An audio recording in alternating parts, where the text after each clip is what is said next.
How's it going, everyone? Scott here. We're currently spectating the grand final of the Hearthstone tournament. We've got Reece up in the top corner playing what looks like Tempo Mage, and Dylan down in the bottom half playing what kind of it kind of looks like Echo Mage, but in my games I didn't actually see any echoes, so I don't really know. I'm not quite sure.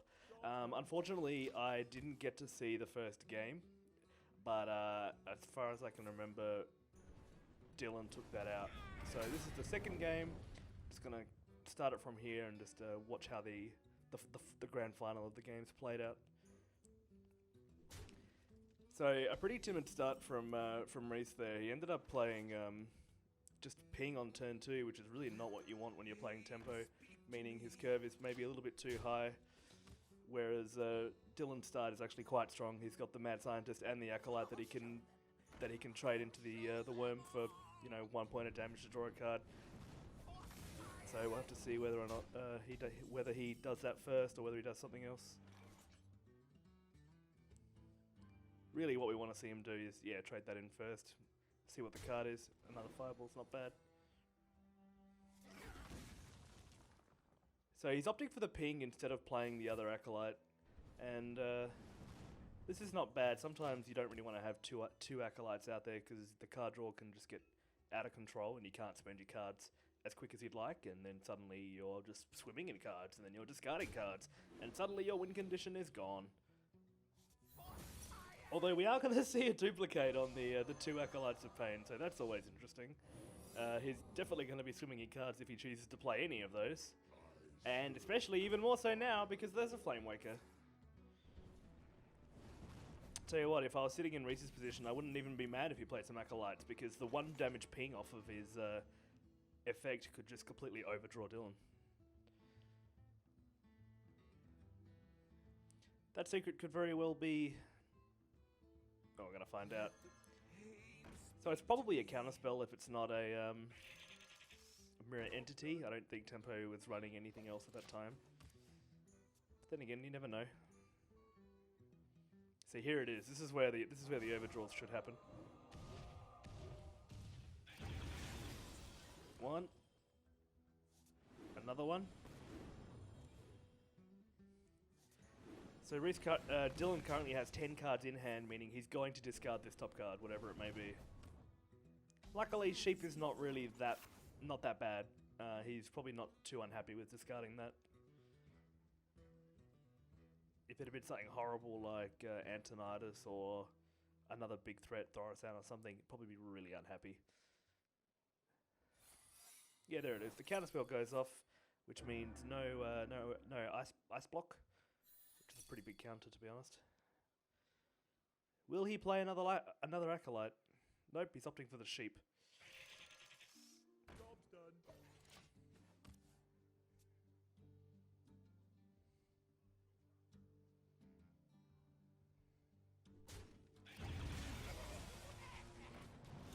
Okay, we got that turn 7 Dr. Boom coming out, always extremely strong.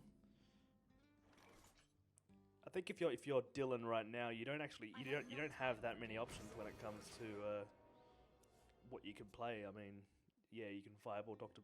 I mean, maybe you can fireball Dr. Boom there, but then you kind of run the risk of running out of reach. So he's gonna fireball the Sylvanas. He's hoping to steal Dr. Boom. Doesn't get it. Gets a 1/1. It is top-notch luck from Reece's side there. That's probably exactly what he wants. Whack him in the face for 14 damage. Woo.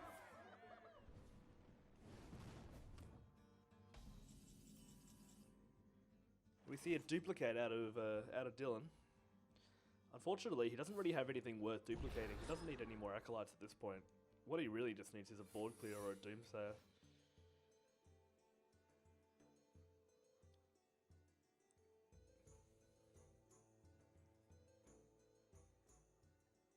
I think really the only play here is to ping the Dr. Boom. And just hope that you can stall the game out even longer until you can play that Flame Strike and just kill everything.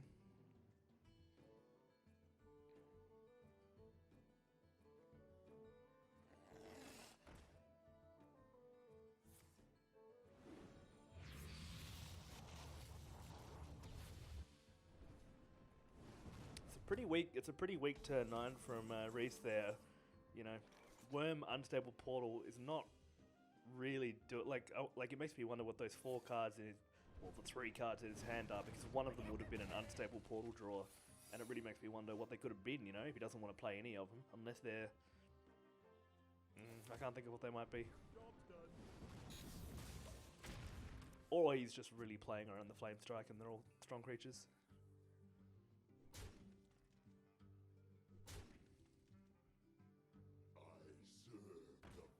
Okay, they're spells.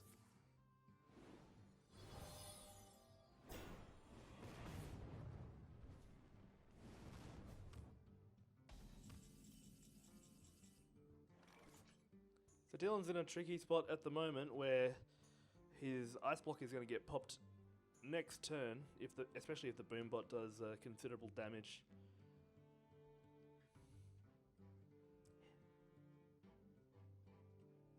And he is going to go for it. He's going to risk it. A 3 damage Boombot is huge. It gives him an extra turn to pop the ice. He gives him an extra turn before his Ice Block is popped. Assuming Reece doesn't have any burn just in his hand anyway.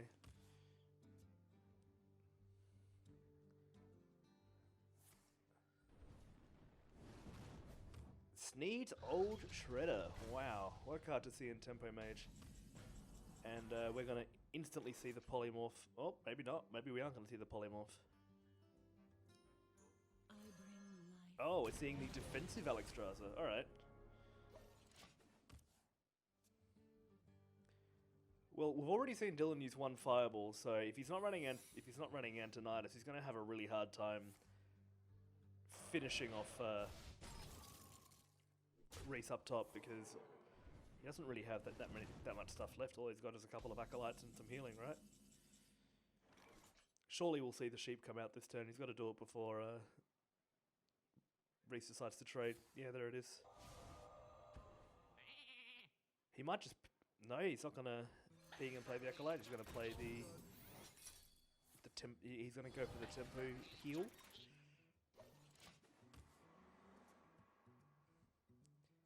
And he's actually moved kind of into the lead now. He's got a stronger board presence. He's got more cards in hand, and he's healed himself up to a really respectable 18 HP. So, wow! And I think he's just scored another 2 Alexstrasas from the duplicate as well. So he's not going to be dying anytime soon. And this gives him the offensive Alexstrasza as well, which is really strong.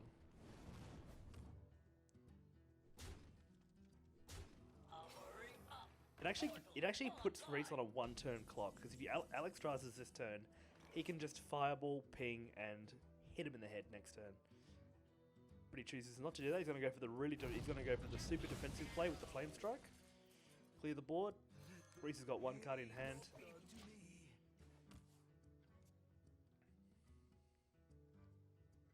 Arcane Intellect is a really nice pickup at this point. Unstable Portal.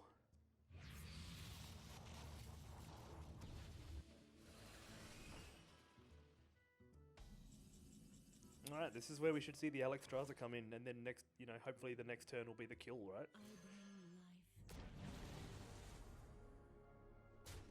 Job done. What can Reece do here to stay alive? There isn't really much. If you can't get rid of Alexstrasza, there isn't much. Alright, Alexstrasza's gone.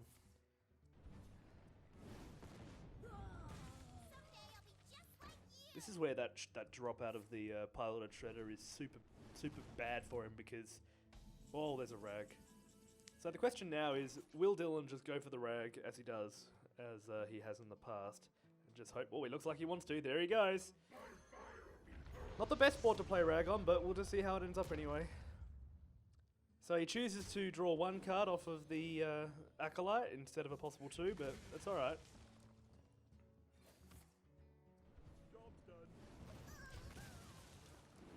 And that 1-2 just gets completely obliterated. So Reece needs to either get rid of Rag or at least drop a minion to have any kind of chance next turn. Bolvar from Unstable Portal. Unfortunately, Bolvar is way too slow. The best it's going to do is soak up a Ragnar's hit. Alright, so what we're seeing here is a super aggressive play, just fireballing the face, because why not?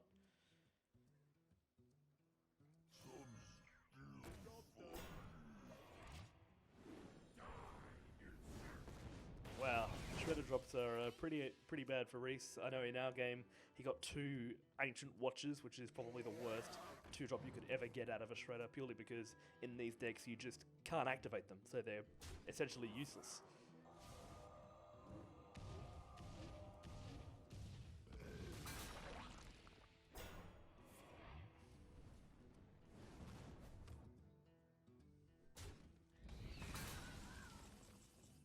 There's that Illuminator for the extra bit of survivability. Do you get the feeling that Dylan's toying with Reece a little bit now? He knows he has the ice block on board. The other one got counterspelled though. And there it is. That is the end of game 1, killed by Ragnar's. And he healed for 4 health as well. Perfect. So that puts Dylan up 2-0. He needs to win one more game to take out the entire match and the entire tournament. I believe he has his Hunter left, and I think Reece has Shaman left to go, which is already a pretty terrible matchup for Shaman.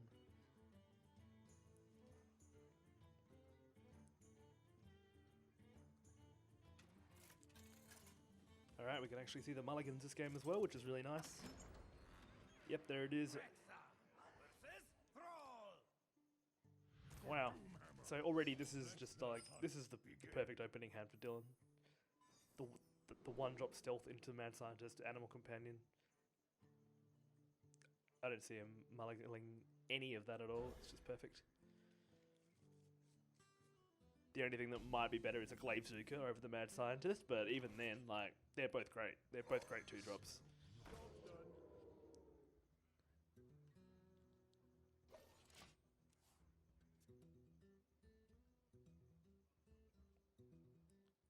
And that's actually a really, really nice 1-drop for Reece to have, that Zombie Chow. Lets him take out 2 minions instead of 1.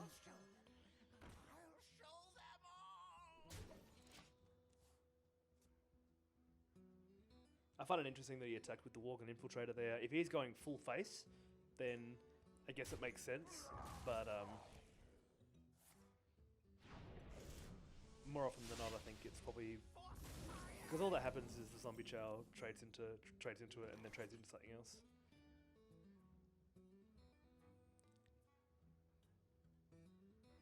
So unfortunately, because this is a recorded video, I can't go and check what that secret is. But I'm assuming it is Explosive Trap because that's what Dylan has run in the past.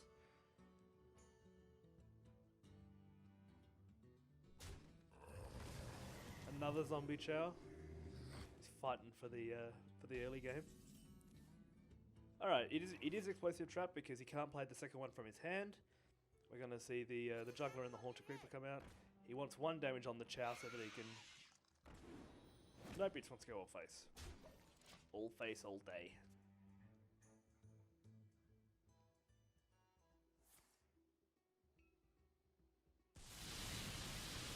I find it interesting he didn't attack with the Zombie Chow into the Creeper first. He could have cleared the whole board that way, as opposed to leaving a 1-1 behind. I mean, the only thing he can really be worried about is Freezing Trap. But Freezing Trap as Zombie Chow is not the biggest deal in the world, or even if it's snakes, you're gonna kill all the snakes anyway, right? So I find it interesting that he killed the 1-1 after, not before.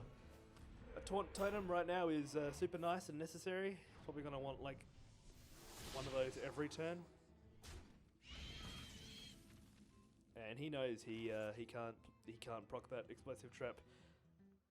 Because if he does, he loses his board, takes more face damage, and then the second one can get played as well. See, because right now it just sits dead in the hand, it's essentially useless. So we're going to see an Unleash the Hounds. 2 of them and just 5 damage to the face. Oh baby, face all day. So this tournament is before TGT, meaning Shaman has no healing wave. So this is a really horrible time. This is going to be a horrible time for Reece because there's no way that he can actually see. Like, yeah, he has to. He's at the point now where he has to. If he has another, that's the one, Lightning Storm. Not so bad, but he might just be so far behind that it doesn't even matter anymore. Although that's a pretty terrible pickup for Dylan there. I think one of the few cards that's going to be able to save Reece is like an Earth Elemental. I don't know if he's running it or not, we'll have to wait and see. But yeah, being on 12 life this early is never good, especially when Dylan's running Arcane Golems.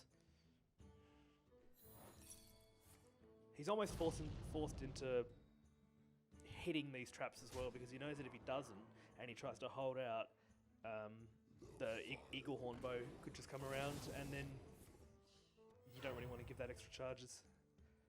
So looking for a Taunt Totem, doesn't get it, gets the 1-1. And we've got the second kill command.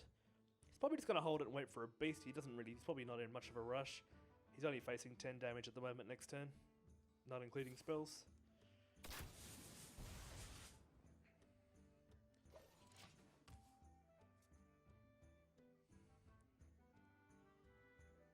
So we really need to see some kind of taunt or some kind of heal. Not bad. And an Azure Drake. The only thing I don't like about this is that with 5 minions on board, the second doggies is just terrible.